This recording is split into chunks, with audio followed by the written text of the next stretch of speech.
Hey everybody, we're here for a new episode of the show that has yet to be named. I'm here with Putty. He's on one of these sides for sure. I don't know which one. I'm always wrong.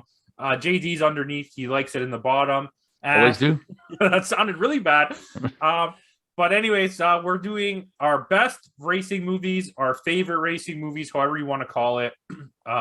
So we are going to start this off with JD. Okay, sure. Number 5 is pretty easy. Talladega Nights. Ricky Bobby. Oh, I have the wrong list. Okay. Go, Putty. All right. My number 5 is Death Race 2000. That's a good one. I didn't even have that on my honorable mention, so it's a good thing you brought that up. I forgot about that. So anyways, yeah, as much as I wanted to be JD's number 5, I don't have that. I have Days of Thunder. Tom Cruise. Good film. Very good film. Number 4, it's still a race movie, but not a car racing movie. It's Rat Race. I'll take it because it has race in the title. It's and I do have an honorable mentions too, yeah. It's a race. I hope I win. I'm winning. All right, my number 4 is the only time any of their movies will ever appear on my list ever, and that is the Fast and Furious Tokyo Drift. Only Tokyo Drift. Well, Tokyo Drift is one of the most purest actual racing movies that exists in that franchise. It's the only one that's really racing. A racing movie. Everything else are heist movies. Yeah, and it's the only one in my eyes that's considered Fast and Furious. I'm just going to say that. Anyway. All right. It's me. Okay, number 4. I got a left field one here. I guess not really. Cannonball Run. Unknown in America yet. Jackie Chan, Burt Reynolds. Fun. Goofy Dom DeLuise. Yeah, and it's a based on the real life gumball races. So that's pretty cool. Which leads into my number 3, which is the Cannonball Run. Well, I guess we'll just lead to my 3 too. That's Cannonball Run. Wow, yeah, okay. It's a good movie, man. A lot of people don't know it. Underrated. The second one is really stupid. Yeah. But I mean, I'll still watch it. All right, number 3 for me is Le Mans with Steve McQueen. I renamed him. My number 2 was, I think, your number 4, Days of Thunder. Well, my number 2 is your number 2, which is Days of Thunder. Well, my number 2 is Rush. Which leads into my number 1, which is Rush. So unfortunately, I've not seen Rush, but this is the only racing movie I've seen several times, and that's Talladega Nights, the Ballad of Ricky Bobby. Well, my number 1 is the greatest racing movie ever made, Ford v Ferrari. Yeah, I haven't got to see that or Rush, and I heard Ford v Ferrari. It's so epically amazing. It came close to making my list. It's my top honorable. Yeah, it is pretty new to be on someone's favorite list, but I just thought I was so blown away by it that I was like, I've watched it like 3 times already. Yeah, it's a really, really good film. So my top, I mean, go, Putty, give us your 5 again. Okay, 5, Death Race 2000. 4, The Fast and Furious Tokyo Drift. 3, Cannonball Run. 2, Days of Thunder, and 1, Talladega Nights. JD. Okay, Talladega Nights, Rat Race, Cannonball Run, Days of Thunder, and Rush. All right, I got Days of Thunder, Cannonball Run, Le Mans, Rush, Ford v Ferrari. Okay, if you just came for that list, that's the list, and we're gonna open the floor. So, okay, I'm gonna talk first. My honorable mention, my actual real honorable mention, was Talladega Nights. It's such a it's a movie that I appreciated later on. While it was like fresh, I didn't really like it. When it first came out, I didn't like it at all, and over time, it gets funnier. So. It is. It's an acquired taste over time. It just it does though, because you appreciate the humor more. At the time, you're like, oh, I just came off Anchorman, and like I want the funniest Will Ferrell movie. I got that, and I was like, this is so stupid. And then it had Will Ferrell and Sacha Baron Cohen, which I thought was a recipe for success. Yeah. Right. Yeah. But, and you throw in John C. Reilly, who Will Ferrell and him plays so well off each other. Oh, and it's Michael Clark Duncan, right? Yeah. Like he's so like you're not expecting him in that role, and it's like when he's reading to him, it's me, Margaret. Hello, God. I just got my period today. Oh my God, I'm all jacked up on Mountain Dew. I'm gonna come at you like a spider monkey. There's so many quotable, so many no, good it quotes. is. Well, in that yeah, film, too. the Help Me Baby Jesus alone, everyone's freaking quoted that Help one. me, But- Tom Cruise, God. Help me, Tom Cruise. Help Baby Jesus. Oh my god, what's his name? He's like oh my god.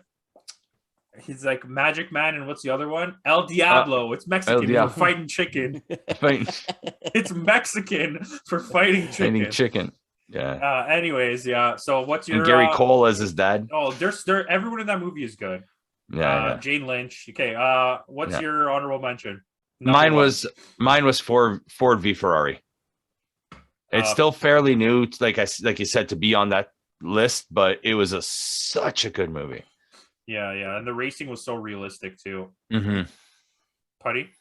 My actual top honorable mention, and again, and this is just because I was trying to think of movies that are racing that I liked, and I enjoyed it when it first came out, but of course, it's never returned when it comes to Pixar movies. But it was Cars. I mean, it's still a good movie. Yeah. I mean, you know what? It's still a Cars good movie. It's just Cars 1 and Cars 3 are pretty good. Part 2 is kind of stupid. Well, I mean, 3 is okay too, but I mean, 1's always gonna be the best one. I mean, if we were doing a Pixar list, it probably would not get my top 5. But like when it comes to racing, they're all in my bottom. But at Cars it's still a good movie. Like Pixar is kind of like Marvel, in the sense that like even when you're like, I don't like this movie, it's the worst one. It's still not in comparison. Yeah, bad to other movie. movies, Yeah, it's still not that bad. Yep. It's just like when you're getting so much good stuff, you're like, oh, like I don't understand. Now this is starting to look bad to me compared to what I thought it was. You know what I mean? But that's the reason why I put my honorable mention in the top, because I was like, I don't think anybody's going to say Cars, and at the same time, it's such a kids movie. And yeah, I would never rewatch it. But now, no, but it is a kids movie, but like a lot of those Pixar, those DreamWorks films, there is some adult humor in There's there. a lot. Of course, yeah. There's a lot. And like when the two cars flash in the headlights, we clearly know what that means. There's a lot of like stuff, especially like in Cars 3, when they have the like Italian guy and like all that stuff. Like there's stuff that you wouldn't even understand if you were a kid. So like it's hard for me. I know they're trying to put stuff for adults in them too, but like to the point where some of the stories and some of the stuff that Cars is dealing with is like, how are kids supposed to understand this? Like, you know what the lore of existential Cars crisis. is? The lore of Cars is that the cars took over the world. They killed all the humans, and now they're the dominant thing. They're sentient creatures. Cars. It's a shift between humans and let's put it this way. If you want to see what happens, why Transformers came to be, it's humans and cars came together and then they made Transformers. Well, I don't want to know about that, but that's a real thing in real life. We don't want to know about Putty's fan fiction about Transformers. No, I'm good. That ain't mine. That's what I read online. Putty likes a nice warm tailpipe. Oh my god. Yeah, right. Okay. Anyway, go ahead. All right. So, I forgot what the hell I was talking about. Okay, not on my honorable mentions, but I figure I'll bring it up anyways. Driven. Yes, with Sylvester Stallone. I saw that in theaters on the opening weekend. So did I actually. We had this whole thing where like it was the first time we were like really allowed to go anywhere as kids. We were like probably like 11, and our parents were just like, "Yeah, you guys can go to the movies," and we're like, "Huh? We're allowed to go to the movies?" Like, yeah. So just like that. We would go to Uptown Theater, which was downtown. Like, in my general knowledge, I'm pretty sure it was right on Yonge Street, and it was a small theater. It had like 4 theaters in it. Blue, I think Yonge and Cumberland, or Avenue and Cumberland. Something like that. And it was like right downtown. And the Uptown was downtown. Makes sense. Yeah. But at that point, that was like when it was open, when it originally opened, that was probably actually Uptown. But yeah, and we went there and we watched Driven. Like it was like maybe the 4th time now. We saw Scary Movie, the first one, In Crowd. Like a lot of movies. We used to go every weekend because it was the only thing we were allowed. We were like, holy shit, you're going to let us go to the movies by ourselves. Yeah. Okay. Like, I mean, where we live too, it was only like what, 5-6 subway stops. It wasn't far. No, it wasn't. It's it's about that. It was a 5-10 minute train ride. It wasn't far. And it was good. It was a nice theater. It was like the thing that you see like nowadays where people like favor these little theaters because it's like feels nice. Like that's how that was. It was like a cool old ass theater right downtown. Had like that 60s, 70s aesthetic to it. Yeah, had like a 1950s aesthetic to it. Yeah. Remember, kind of like the Review on Roncesvalles. Yeah. Well, remember I used to tell you guys I used to. Remember I told you guys about how there was that a well that I used to walk by from a theater that that was like I spent $1 theater that they would have, and well, that theater literally was just a 1-room theater. Like it was one of those really, really old ones where it just had one theater and they only showed 2 movies, one earlier and then one later that night. And so, whenever a movie was just getting out of this rotation, main theaters to go there. So like if I've already seen it, I'm like, oh cool, I can go watch it like 20 times now in this theater for $20. You know what I mean? It was great times for stuff like that. So he knew, like, if he saw me like a third time, he's like, this is one of your grinders. He's like, yep, how we coming more for this? He's like, cool, the guy knew me. So it was one of those situations where I loved that whole behavior of being able to go to that theater and see movies that were just getting out of the theaters or about to be on DVD or Blu-ray and be able to like grind out like so many times just because it was like $1 or $2 depending on You're psychotic. You realize that? No, I wouldn't watch a movie 19 times. I wouldn't even watch a movie twice in the theaters. Even no. It was just something cool. Like I would literally watch like if they would have the movie out for a week or something. So I'd go out there like maybe see it twice here and there each day, if possible, and sometimes not. You know what I mean? It depends if it was something like I was excited for. Usually the comic book movies were the ones that he would see me there a lot for. You know what I mean?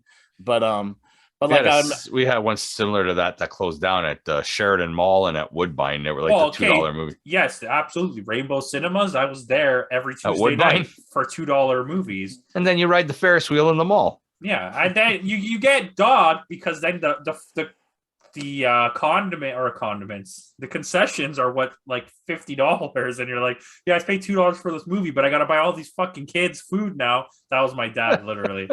We saw a lot at those theaters too. Rush Hour, Friday After Next. I saw a bunch of Romeo Must Die. Every DMX movie I saw in that theater. Bulletproof. Exit Wounds. Anyways, okay, so back to the racing movies. Just talking about Driven. Absolutely doo-doo movie. Terrible, but the whole the memory of it is what I like. Yeah. Well, that's the thing too. I think that was the first time I've seen in the theater where it's like you're actually in the cockpit of the open wheel car, and it almost and it makes you it almost makes you feel like you're in the cockpit. That was Indy race, right? Yeah. It's open wheel, yeah. So I think it was IndyCar racing. Some of it was filmed during the. I don't think it was F1. No, some of it was filmed during the Molson Indy here in the city. Oh, really? Yeah. Oh, yeah. It probably would have been because Toronto's been a big race for them for a long time. Yeah. Okay, so I'm just gonna say another one because I can. I have this on my list. I don't consider this really a racing movie, but I just wanted to say it's Logan Lucky. Because I mean, it's all about the race, but it's about stealing the money from the race. Underrated movie. Like I said, I have 2 here that I don't know if they're considered races. I mean, one is, and then one it is a race. But when I first saw it in theaters, I was like, "Oh, this is actually kind of fun." Then I rewatched it later on. No, it's not that good of a movie, but I decided to put it on there because I enjoyed it for the first time I saw it, which was Speed Racer. I knew it was going to be Speed Racer. It's not that good of a movie, but it is a racing movie, though. Yeah, I had fun with it when I first theaters, but then it was like it was a fun time. I was just the Wachowskis. Yeah, but then I saw it again later on. I'm like, oh, why did I like this? Listen, there's an entire community. Visually, it looks fantastic. Yeah, they're obsessed with it.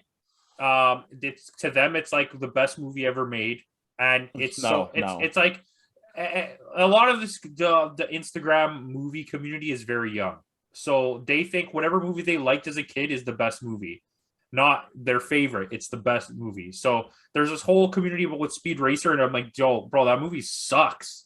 Like, it's a terrible movie. You watch it in ultra HDR 4K. In 4K, I'll watch it one fantastic. day just for the experience. Yeah. Movie. I think it was because of the movie experience. I think it was one of those things where I was seeing theaters like, oh my god, wow, this is fun. You know what I mean? But I wasn't really focusing on the plot at that point. There's no plot for it. The Wachowskis fall into a category a lot like who's the guy? It's like Zemeckis, or Cameron. That really their whole life was revolving around developing like these certain effects to use for movies.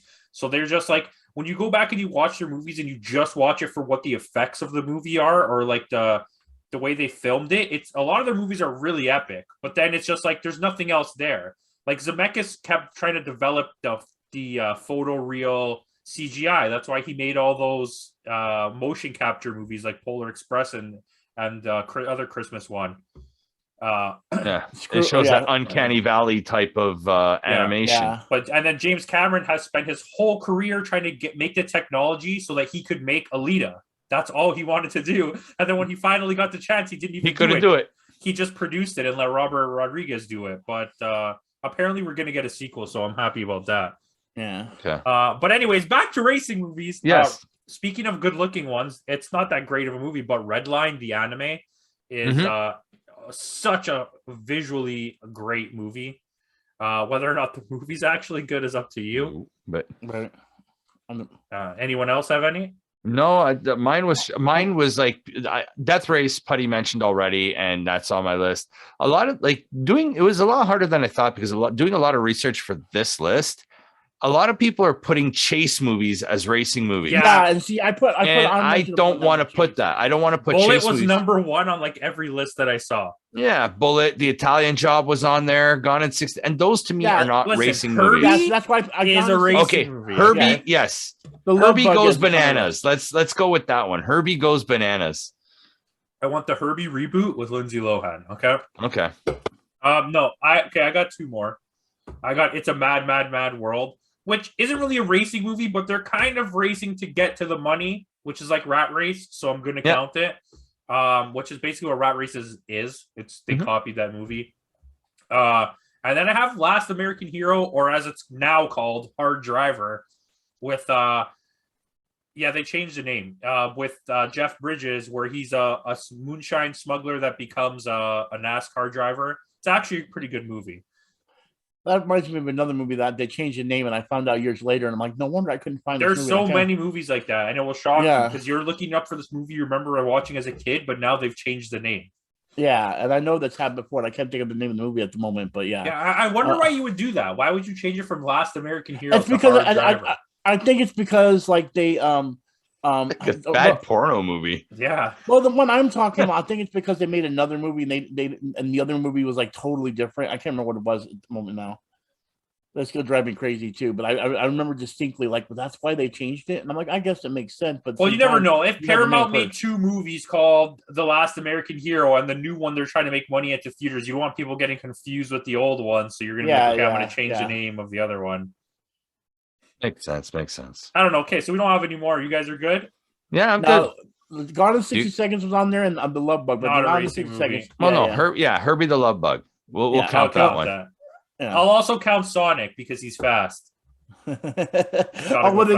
And that's true. The number one means no. Sonic is so fast. Why does he need a car to get around it?